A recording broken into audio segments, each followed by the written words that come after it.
Welcome to the Pitcher Nail Down. I'm Jason Gilbert. With me is Justin Elick breaking down tonight's pitching options for DraftKings and FanDuel. Overall, it's not a thrilling slate for pitching. I don't even like any one of these guys remotely enough to really just kind of go all in on.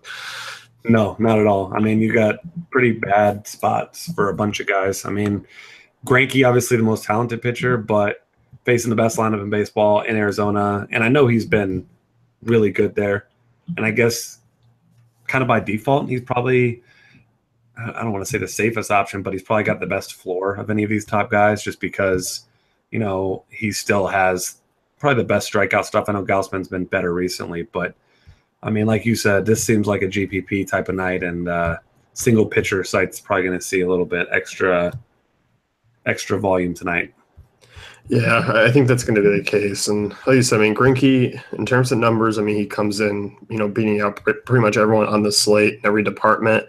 13% swinging strike rate, 28% strikeout rate. I see this as a Houston team that just doesn't strike out a lot. I think that's my one concern. I mean, talk about a complete kind of drastic change in their approach. I mean, this is a team that struck out 24% of the time against righties a few years ago. And now, I mean, it's 17% on the season. So, I don't mind Greinke tonight. I think he's a good GPP arm. I just don't see myself paying up for one. I think if I am paying up, I kind of want to lean towards Quintana actually in Wrigley, better hitting environment. And the Reds have been awful against lefties of late, and some bad lefties. I mean, Corbin, O'Grady threw a pretty good game. Adam Conley threw a pretty good game against them, over the last few weeks. So, I mean, they've been kind of getting beat up by some really bad lefties. So, outside of a few of like Duvall and Suarez, I think Quintana can kind of get through this lineup. Yeah. I mean, it's hard to argue that. And like you said, the Astros, I mean, they're literally first in every. They have the lowest strikeout rate, highest ISO, highest WOBA, highest WRC plus against righties. So, I mean, that's certainly not a safe option there. So, yeah, I mean, I like Quintana. I was kind of disappointed in him in a couple of his starts after that first awesome one with the Cubs. I mean, hasn't been great over the last two. And, I mean, neither one of them were bad spots, really. I mean, at the Giants and the Arizona, I mean, but still, and that, like I said, that upside is there, and it's still a Reds lineup that really is just not that good right now. So I don't mind him, but I don't know. It's kind of hard for me to get off of Kevin Gausman. I know it's not an ideal situation either, but I think we can kind of just stop saying that because nobody's in an ideal spot. Yeah, I mean, it's true. And you're looking Gausman. I mean, this guy's, he's figured it out finally. Pitching well. The strikeouts have been there. I mean, 8 strikeouts in, 4 of his last 5 starts. So I don't mind him here. I think the price is right.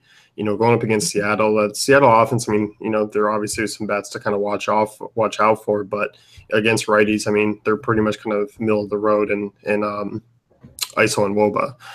Yeah, exactly. And I mean, Gausman over the last month, 29% strikeout rate, left on base percentage, very unsustainable at 94%. So imagine that some regression's coming, but he's not really getting hit all that hard.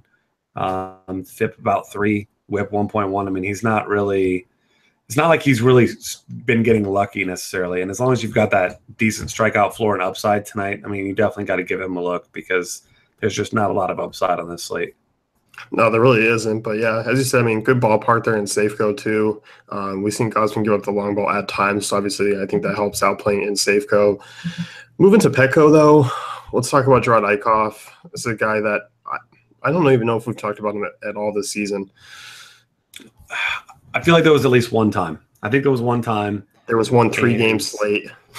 Yeah, I'll have to find it, but I feel like I wrote him up one other time, and yeah, go find it and see if he was terrible in that game. He probably was, but he's still a guy that's not great against lefties. Fortunately, there's not really very many above average. There's not above average really anything in this lineup right now, but I mean, he's been figuring it out recently. He's been posting 3 of his last 4 have been quality starts. He's not pitching deep, still walking more guys than you'd like, 10% over the last month.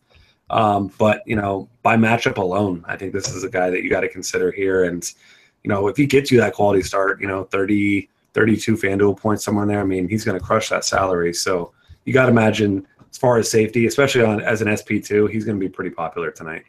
Yeah, he definitely is. I mean, we haven't mentioned, but obviously Coors on the slate. I mean, it kind of forces our hand to pay down a little bit, take some more risk. And Eichhoff is in that range. He's in a good ballpark against a good and a good matchup. And as you say, Eichhoff's a guy. If we get a team with a lot of lefties, we obviously stay away and stack against him. But San Diego, I mean, I think two lefties are in the lineup, and it's Yngwie Solarte, and I probably can't even name the other one, but.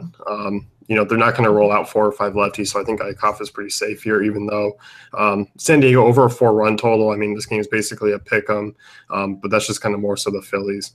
Yeah, exactly. So, I mean, you got to figure he's got that decent floor of San Diego's going to strike themselves out 4 or 5 times in his first 5 innings. So, and I mean, he had that really strong start against them not too long ago also. So, kind of by default, I think he's one of your better options tonight when you factor in price. Yeah, which says a whole lot about the slate. Yeah, no kidding. So let's talk Jake Junis heading on the road against Oakland.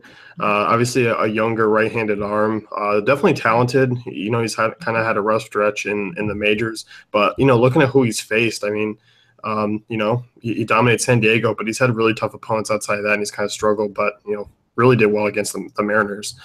Yeah, I mean, absolutely. His last start, I mean, what was it, 8 innings, I think he went, 7 strikeouts, 1 earned, no walks. And I mean, early, and he only pitched 44 innings in the majors, and it looked like he had some issues with command and gave up too many home runs and a couple starts there. But, still a guy that has some upside. I think it's almost 11 strikeouts per 9 in the minors, 13% swing strike rate. So definitely a guy with some upside. And, Oakland in this ballpark, they do have some power, but still a lot of guys that swing and miss a lot. I think they're 3rd in strikeout rate against righties. So, I mean, he's the guy I'm playing if I'm trying to get a bunch of big bats, and it's really not hard to do with him on either site. You get him and you can take your pick of, Blackman, Stanton, any of these top guys you want. Yeah, I definitely agree that you're taking hitters over pitchers in terms of priority tonight, just because there's a lot of guys in really good spots. But I definitely do like Junis. I think he gives a pretty good floor in this one for a cheap price. Oakland offense, the run total is fairly high, but I think that's just kind of a little bit misleading. I like him. Big ballpark there, so I mean, it should definitely help him out. So I think he can kind of continue his nice little stretch there.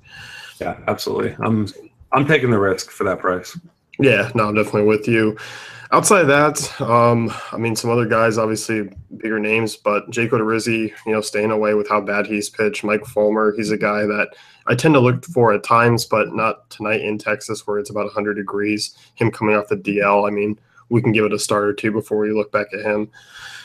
Yeah, I mean, there's nobody else I'm really excited about. I mean, if we're looking for guys that seem like they have some strikeout upside, I mean, Colin McHugh's been missing a good amount of bats, but just got rocked in his last start, and he's still never been a guy that pitches particularly deep. It's a pretty horrible spot for him at Arizona. But, if I got to pick a guy that I think will be sub 5% owned, that I think can get you a quality start with a little bit of upside, then I'll take a chance on him if you're playing, if you're playing a lot of lineups, but don't go throwing him in one of your 3.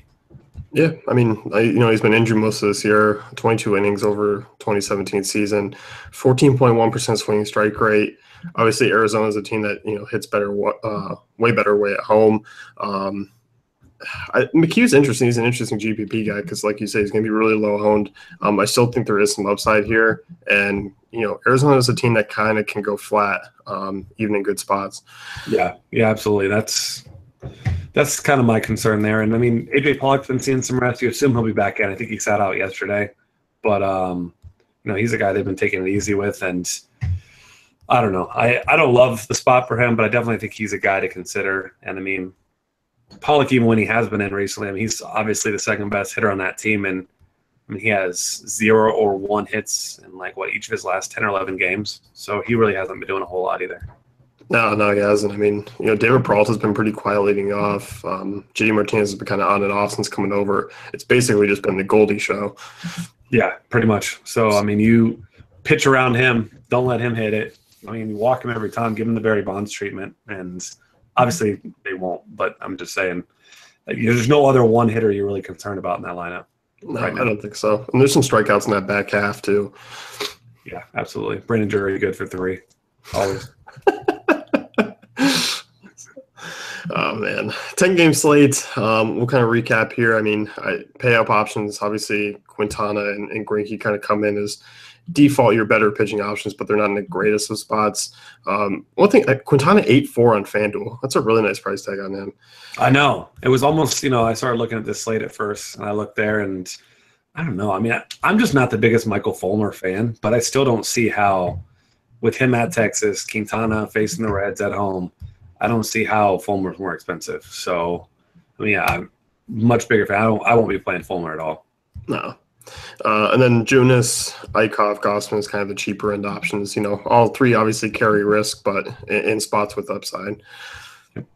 So let's wrap it up for us. You can head over to DaveFantasyCafe.com, check out the great tools and content.